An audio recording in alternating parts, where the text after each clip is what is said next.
Aba naman, Rob! Hindi ka pa man nakakabawi sa amin ng lubos eh. Ganyan na? Mag-aasawa ka na? Ma, girlfriend ko lang ho si May. Eh, paano kung mabuntis mo yan? Eh di, bubuo na kayong sariling pamilya. Magkakaanak.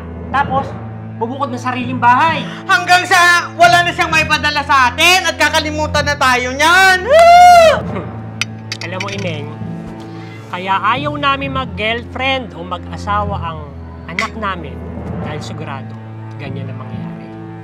Bandang huli, ikaw na mapapangasawa ng anak namin ang makikinabang sa kinikita ng anak namin. Na, kami naman talaga ang naghirap sa kanya. Wala naman po kung hangarin. Sus! Eh baka nga kaya binoyfriend mo yung anak namin eh dahil dolyar yung kinikita niya at OFW siya, di ba? Naku anak, ang dami naman itong mga pasalubong mo sa amin. Ay nako, kaya naiinggit sa akin yung mga kumare ko eh. Kasi alam nilang may anak ako nagtatrabaho sa abroad. Kaya anak, tuloy-tuloy mo lang yung pagtatrabaho mo sa abroad para lagi mo napapasaya mga magulang mo. Eh, pa, yun naman ang goal ko eh, yung makabawi sa inyo eh. Yan talaga ang magpapasaya sa amin. Kaya wag mong kakalimutan yung padala mo sa amin buwan-buwan ha. Ay nako, ang laki kaya ng ginastos namin sa iyo makapagpatapos ka lang ng pag-aaral. Oo naman, Ma. Hindi ako makakalimot. Ay, oo nga pala. Pa. Nag-set ako ng dinner para makilala nyo na yung girlfriend ko, si May. Girlfriend? Aba naman, Rob! Hindi ka pa man nakakabawi sa amin ng lubos eh. Ganyan na? Mag-aasawa ka na? Ma, girlfriend ko lang ho si May. Eh, paano kung mabuntis mo yan? Eh di, bubuo na kayong sariling pamilya. Magkakaanak. Tapos, bubukod ng sariling bahay. Hanggang sa wala na siyang maipadala sa atin at kakalimutan na tayo niyan. Grabe naman, Ma. Pa, napunta na tayo dyan. Hindi mangyayari yun. Kahit magkaroon ako ng asawa, patuloy pa rin akong susuporta sa inyo. Magpapadala pa rin ako sa inyo. Hindi tayo nakakasigurado dyan. Ang sigurado lang, yung hindi ka muna mag-asawa.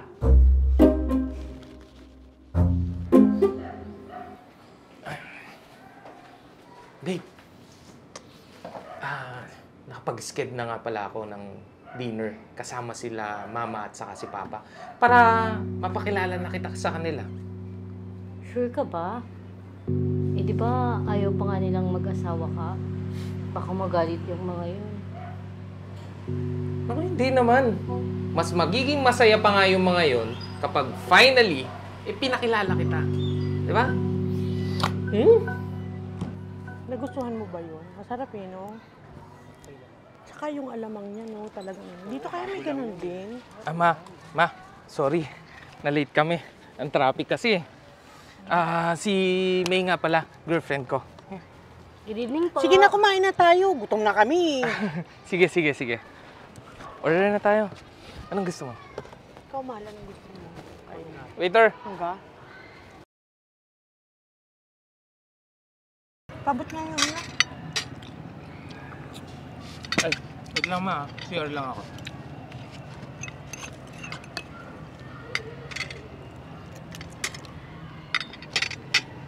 So, anong pinagkakaabalahan mo sa buhay? Call center agent po ako. Call center agent?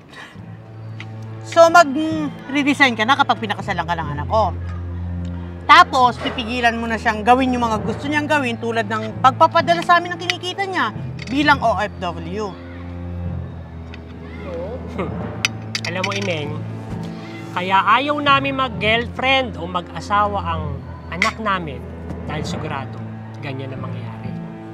Bandang huli, ikaw na mapapangasawa ng anak namin ang makikinabang sa kinikita ng anak namin. Na, kami naman talaga ang naghirap sa kanya. Wala naman po kung hangarin. Sus! Eh baka nga kaya binoyfriend mo yung anak namin eh dahil dolyar yung kinikita niya at OFW siya, di ba? Ako nagsasabi sa'yo, layuan mo yung anak namin. Ayaw pa naming mag-asawa siya. Ineng, makakahanap ka pa ng iba. Ma, anong problema?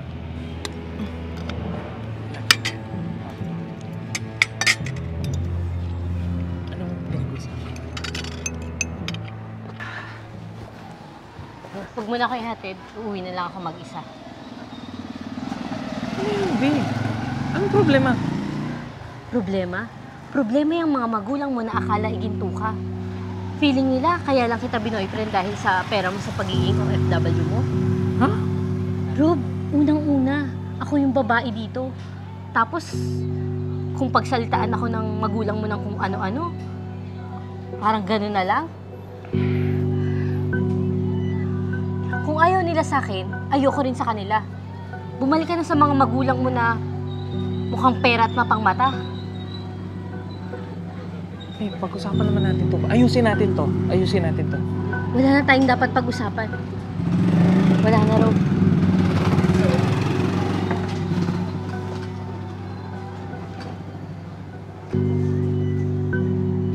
Ma! Pa! Ma! Ma!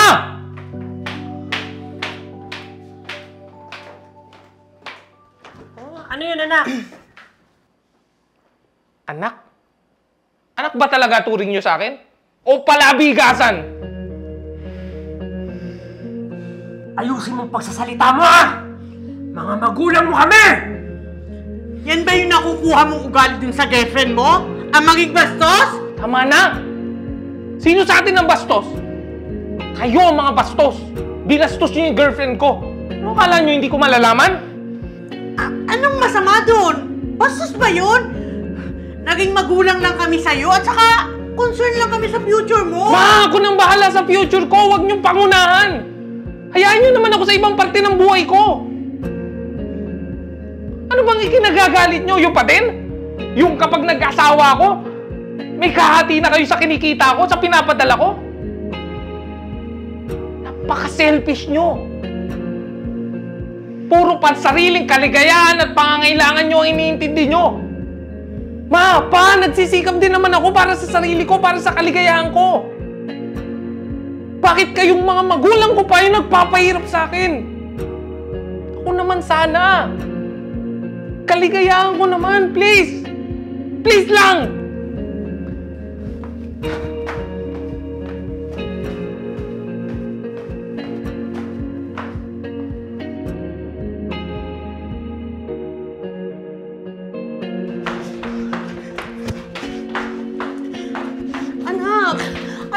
Anak, patawarin mo naman kami, anak, please.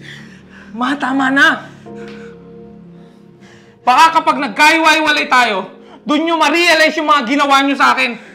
Baka doon nyo ma-realize yung halaga ko talaga bilang anak nyo. Tama na, Ma!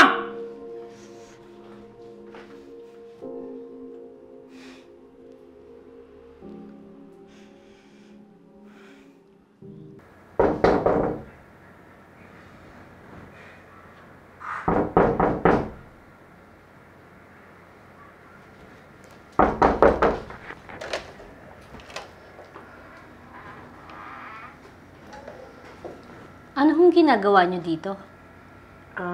May itatanong lang sana namin kung nagpunta dito si Rob. Matagal na ho kaming hiwalay ng anak niyo. Dahil din ho sa inyo, di ba? Binigay ko lang kung anong gusto niyo. Kaya, wag niyo kong hanapan ng nawawalan yung anak.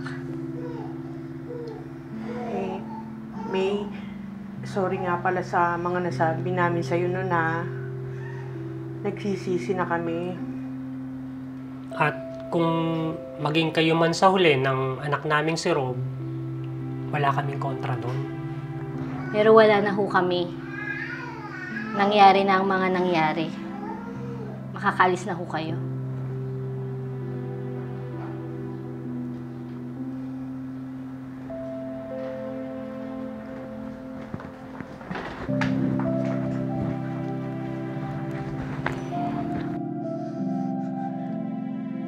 Napaka-selfish nyo. Puro pansariling kaligayahan at pangangailangan nyo ang iniintindi nyo. Ma, pa, nagsisikap din naman ako para sa sarili ko, para sa kaligayahan ko. Bakit kayong mga magulang ko pa yung nagpapahirap sa akin?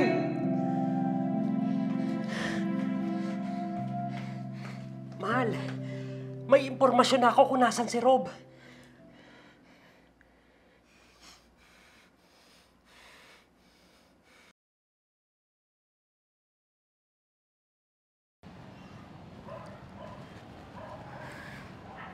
Anak.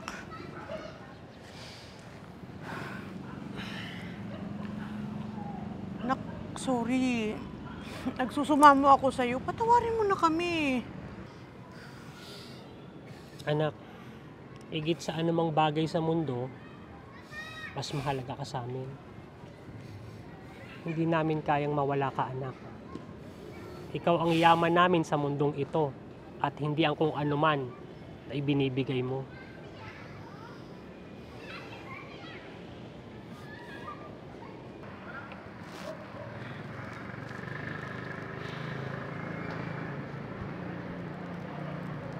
Salamat naman, Ma. Pa, at naliwanagan kayo. Sana makapagsimula tayo para mabago na natin yung mga maling nangyari.